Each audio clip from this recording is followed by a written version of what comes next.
Hey, what's going on, guys? It's Turin here with another Warhammer Total War Online commentary. In this particular battle, I'm going to be playing a 2v2 with my partner here, Bart Fitzgerald. We're actually both playing the Wood Elves, or more specifically, he's actually more so playing the Tree Men.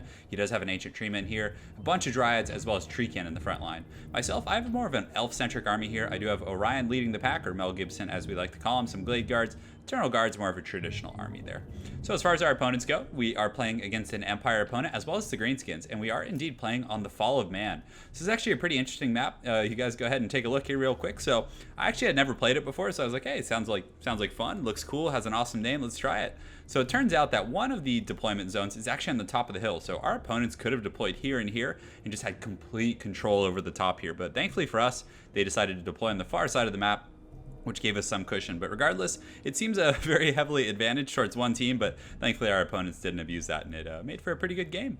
So again, like I mentioned, they're going to be playing the Greenskins and the Empire. So let's go over the army compositions here really quickly. So as far as Bart's army go, he has a front line of Treekin here. He has a secondary line of Dryads. He does have a Spellsinger with the Lore of Beasts. And let's go ahead and take a look. Looks like he does indeed have Flock of Doom. And up here, he does also have a Spellsinger with the Lore of Beasts again. So he does have the double Flock of Doom, which is going to be very, very strong. And I did bring the Lore of Life. I do have a Spellsinger with the Lore of Life back here with the healing capabilities. And again, most times these Treeman type compositions will be fighting in a relatively large blob, kind of like the Tree Death Stars. So again, my heal will be pretty effective at taking care of his troops.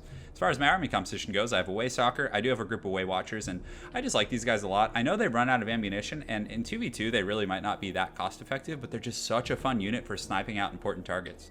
For example, if they have like an Arachnarok Spider, or a Karl Franz, or someone who's very heavily armored, very powerful, these guys in conjunction with a Way Stalker can really put them down. So I do have these. I have a front line of Eternal Guards with shields, Treekin, Eternal Guards with shields, etc., etc. So just kind of a mixed, diversified front line here. In the secondary line, I have Glade Guards with Starfire Shafts. These guys do fire damage, magic damage, and also have armor piercing. So against the Greenskins and the Empire, they're going to be a very, very well-rounded unit and should perform quite well for you. On top of that, I do have Mel Gibson back here. He's got the Hounds, he's got the Hawk's Talon, and he also does have the Cloak of Isha, which if you guys take a look here, I think it's pretty good in 2v2 in these long, atrocious battles, because in a 2v2 game, there's a multitude of variables, kind of more threats coming your way. So, keeping a Lord like Mel Gibson alive is very, very important, and it does provide 44 damage resistance when he's below 20% HP. So pretty solid. In the back line here, I decided to bring one group of Wildwood Rangers. These guys are a very, very exceptional unit. They have 45 weapon strength, which is huge, armor piercing, anti-large, and are just all around, a great unit with high leadership. Also on that same note, Wood Elves Eternal Guards here, I mean, these guys, when buffed right now, have 93 leadership. For how cheap they are, that is so good. And also on top of that, they do have 43 melee defense, so just a very well-rounded unit that can deal with a multitude of different threats, including cav, infantry, you name it. That's definitely something that's really nice about the Wood Elves, and one of their biggest strengths is the high leadership of their base units here. So anyways, as far as our opponent's forces go, they did get this nice little kind of lip here, but unfortunately for him, the Goblin Archers probably don't have enough range to shoot down into the valley here, but he does have Goblin Archers mixed in. I think he does have Durustier somewhere on the battlefield, but these are just standard Goblin Archers. He does have some spears here, some just standard goblins. Just very expendable, as their title suggests. Is there kind of like a green gaseous aura coming off these guys? It kind of looks like it. I've never noticed that before. But anyways, he does have Gobos here. Down here in the valley, the Empire player has the Silver Bullets. He's got Sigmar's Sons, so several regiments of renown making an appearance. He also does have Karl Franz. He has some additional swords here, Halberds and Halberds, which are going to be good, against trees. They do have armor piercing, anti-large, and are definitely, one of the few units Empire has that's very, very effective at trading with those tree armies. And also with their high melee defense, they can hold their own against Dryads as well. Back here, he does have a Light Wizard, additional swords, kind of spears, just a miscellaneous, combination of a few regiments of renown, swords, and halberds. So he does have two great cannons, which I definitely like here. They're very, very good at, taking out units like Durthu or the Ancient Tree Men or the Treekin themselves with an anti-large as well as armor piercing. The Greenskin player does have Biggins, which are very, very good here. Biggins can cut through Eternal Guard very, very effectively. Granted, they're unarmored, obviously don't have any shielding, so these guys can get cut down by Glade Guard very, very well, if I get the opportunity to do so. He does have more Gobos over here, so definitely a lot of expendable units, so we're going to have to be very, very careful not to waste our missiles and our Way Watchers and units like that shooting these Gobos, which, if you don't turn off fire at will, can happen very, very easily. So 2 goblin big bosses. He does have the black orc himself, Grimgor Ironhide. He does have some trolls over here. He has a giant and an Arachnarok spider, not the queen. And lastly, the Empire player does have that Royal Altdorf Griffides back here. So definitely a lot of big scary threats coming our way. And hopefully those Waystalkers can pay their dues. Without further ado, let's get started. So thankfully our opponents took a more of a friendly approach. Again, they could have kind of just pushed this high ground here and then pinned us down in this valley, and we would have had to fight uphill. They would have better missile angles and a multitude of different things, but fortunately for us, they did deploy over here, and it looks like they are coming down into the valley to meet us. So we're gonna most certainly oblige them and kind of just head over that direction and just meet them head on. Again, you could probably run up here, just take the high ground, secure this hill, put some of our Wood Elf missile units here, but that would probably be another 7 to 10 minutes before we fought, which would just be kind of not fun to watch. So we decided to just get right down to business. And they did us the favor of not deploying on that whole zone up there, so we figured we would return the favor and just go right at him here. So should be a good time. So the Empire player is kind of forming their battle lines here. He does have Sigmar's sons, some swordsmen, and you can see the arrows of Kurnus coming in and doing some pretty good damage to Karl Franz. So both of my Waystalkers are able to shoot in and do pretty substantial damage. And Karl, unlike Boris Todbringer, doesn't have healing capabilities. So, and I'm not sure if he brought the Lore of Life. I know he has a light wizard here, so let's see what he has. It looks like he has Nets of Amnatok. He's probably going to try and lock us down and do some work with those cannons. Maybe get the silver bullets focusing, but still, the heal would be really nice for Karl. And it looks, okay, so he actually does have a Jade Wizard here, so I did miss this. So Karl is definitely going to be okay. If he didn't have the Jade Wizard and Karl had already taken that kind of substantial damage, not to mention the Arrows of Kurnus are on a relatively short cooldown with infinite uses. That's something that I've also commented on for multiplayer balance purposes. I've always thought that the Arrow of Kurnus should be limited to maybe 3 or 4 uses throughout the course of a battle, because I've been in some, several very, very atrocious battles where people have just spammed it, and hit on different corners of the map, and you never can find their units, and it seems it's like something that can be very heavily abused. But anyways, the battle is starting to get ready. The Gobos definitely not waiting for their Empire buddies. They're getting straight down to business, just running in a big ugly blob here, and they're definitely going to take a beating from the Flock of Doom, once that does come out. And you can see I didn't take these Way Watchers off auto fire there, and they actually shot into goblins. They did get a few kills, but still, that is a huge waste of ammunition. So I did turn it off there immediately, and I'm repositioning them using this little terrain here to hopefully get some good angles on this giant. You can see the Hawk's Talon actually comes in and does some good damage to these halberdiers, which is quite nice. And you can see the Waystalkers now are shooting at the Royal Altdorf Griffides, which is exactly what you want to be using them for. They're going to actually, over the course of this battle, do some substantial damage to those guys. In the front line, the Gobos are engaging. They're going to be fighting some tree kin here, and they're definitely going to get slapped by these guys. This is not going to be fun for the Gobos, as these trees have pretty massive defensive stats. And you can see the Gobos just taking a massive tumble in the front line, already taking about 20 casualties from that initial shock, which is very, very cool. In the front line also, Bart's Dryads are charging. You can see his Treekin getting in here. Treekin against Swordsman. The Swordsman will literally do no damage to them, but the Silver Bullets do have a very nice slope up here up on the slip. Though they are slightly obstructed by the Spider here and some other units, they're doing pretty good shooting into these Treekin here. And you can see Bart's Flock of Doom is going off, but our opponents do retaliate by using the Earth Blood. So you can see their whole front line is getting some nice healing right now. And they also do use the Nets of Amnatok to lock down a lot of the Dryads. And you can see Karl here is also just kind of posting up and waiting to see what happens. On that same note, you can see these Glade Guards with Starfire Shafts just focusing the Arachnarok Queen. Also the Way Watchers, they were shooting the Royal Altdorf Griffides, but the angle wasn't as good. So we decided to kind of put one missile group on the Spider, including the Way Watchers. And you can see, look at the damage it's taking. It's already down to, what, 50% HP? And this is a, a 2,000 gold, investment. So being able to take this out ASAP is going to be very, very important, as it causes substantial trouble in the front line. Bart does a very good job using Flock of Doom, and you can see he gets a nice spread. He hits all these swordsmen, these halberdiers here, and finally his Dryads are able to escape. And Dryads are they're not the strongest unit in the world, but they do have 33 weapon strength. So against lightly armored units like swords and halberds, I think they're going to be pretty good.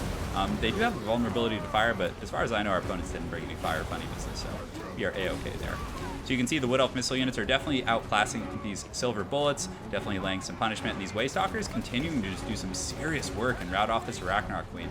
So our opponents had kept the Royal Altdorf Griffides kind of hidden on auxiliary, probably trying to see if we had any wild riders coming from the flanks, but he does pull them over here now, and they should be getting engaged. But you can see our missile units continuing to punish the Silver Bullets, and things are going quite well in that respect. Some Gobos actually did sneak by, but the Gobos were thankfully able to be dealt with our auxiliary troops. We did have some internal guards back here and other units that were able to break them. But still, they did get into the back line, cause a little bit of disruption, and force some of our Glade Guards into melee, which certainly isn't good. Our opponent's two Great Cannons are also starting to tear into our missile troops here a little bit, which is definitely tough. You can see they're coming in here, doing a lot of work on our Eternal Guards here, but our missile units are relatively untouched as of now, which is quite nice. But again, competing with the Wood Elf missile units is not going to be an easy feat by any means. You can see Mel Gibson over here is throwing his spear at the Arachnarch Spider, trying to get it off the battlefield, which is definitely very, very important. And his missile attack does quite a bit of damage. It has 183 weapon strength, but more importantly, it also is armor piercing. So against the Arachnarch Queen, who has 150 armor, that's serious. That's very, very heavy duty. So Mel gets in here, and he's going to try and do some work against some of these Biggins and other units here. And what's nice about Mel is he does cause terror. So, against these relatively low-tier infantry, like swordsmen and Biggins, for example, he causes fear and terror. So you can see they're all shaken. And he is going to do some pretty good work, hopefully getting a terror route here in a moment. But our opponents very, very wisely do pull the Royal Outlaw Griffites. But Mel is pretty big. He doesn't get knocked around easy. He's kind of like Thorgrim in the same sense that he's, I guess, considered a large unit. So he doesn't get sent flying by cav charges, which is really nice. But still, he is going to suffer. So the Royal Outlaw Griffites, who are just going to circle beat him and definitely do a very, very good job here.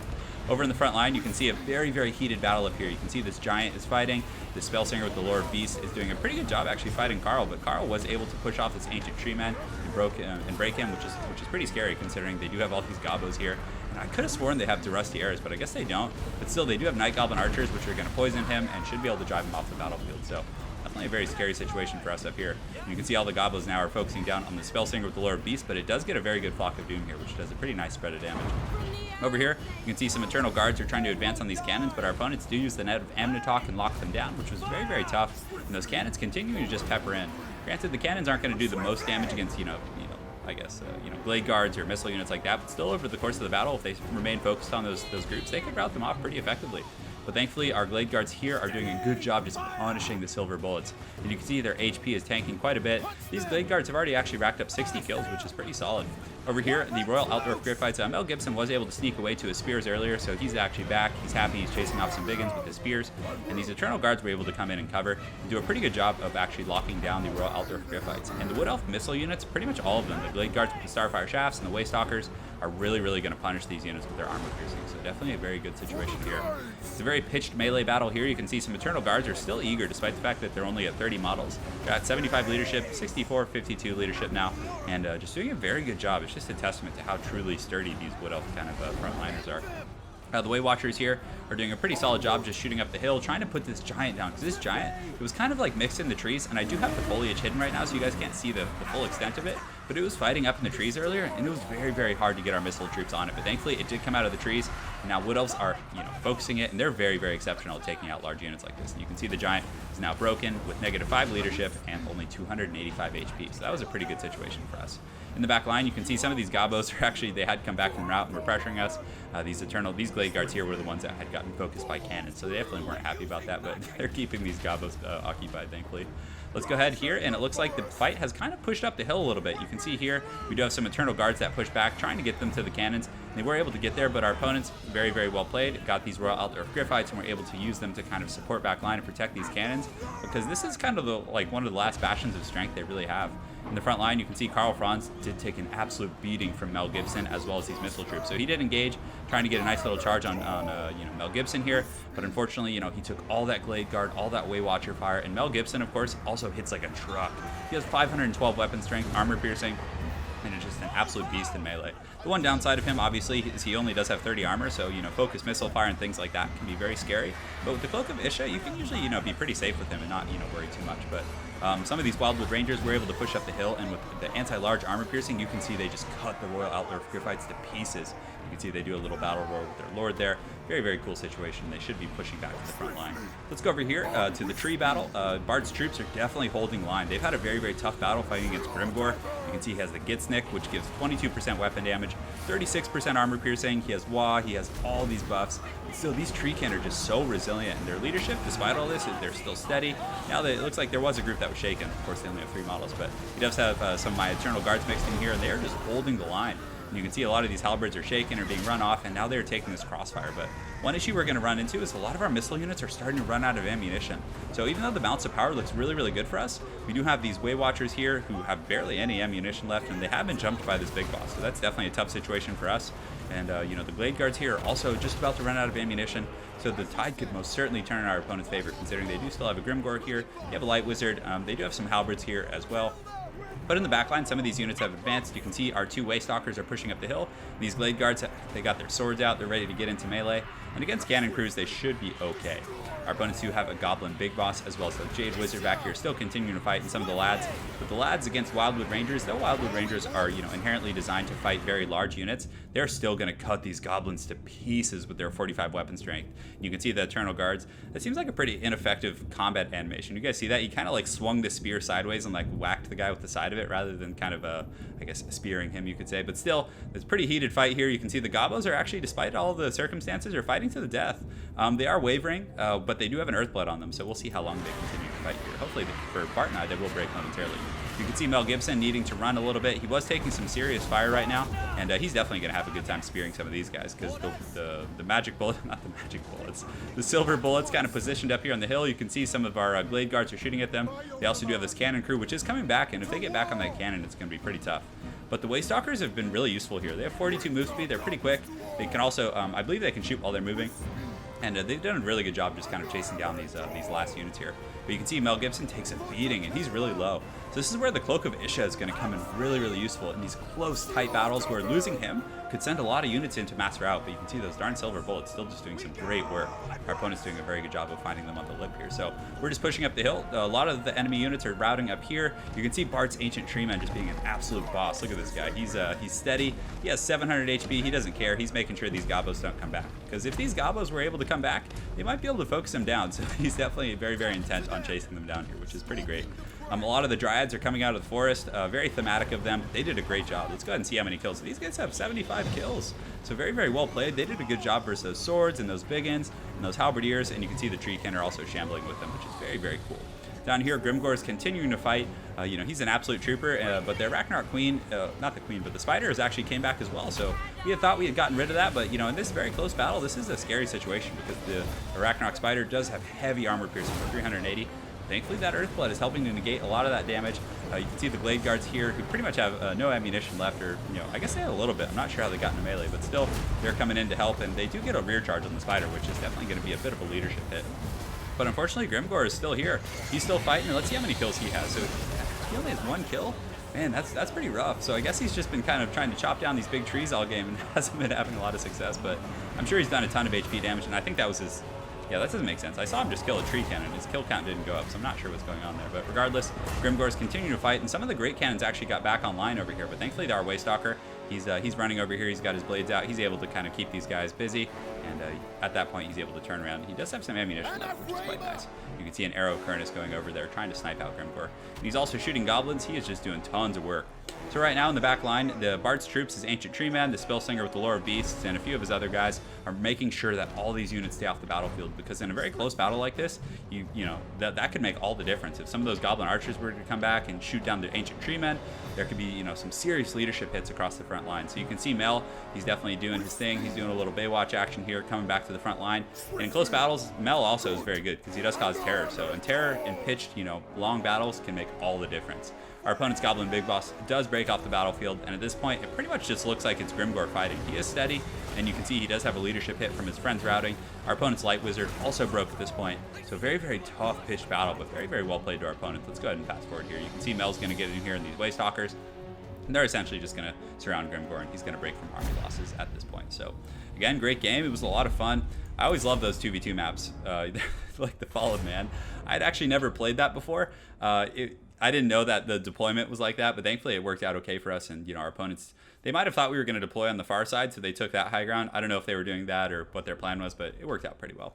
As far as our troops go, Mel did pretty good. Excuse me. The Waystalkers were solid. Eternal Guards, obviously very solid units. Just high melee defense, armor piercing, silver shields, which is great value. And what's kind of good about those type of units in general in 2v2 is that in 2v2 it's kind of like the Wild West. Army compositions that normally wouldn't work can work because your opponent can supplement your army with protective elements that you would normally be missing with a particular composition.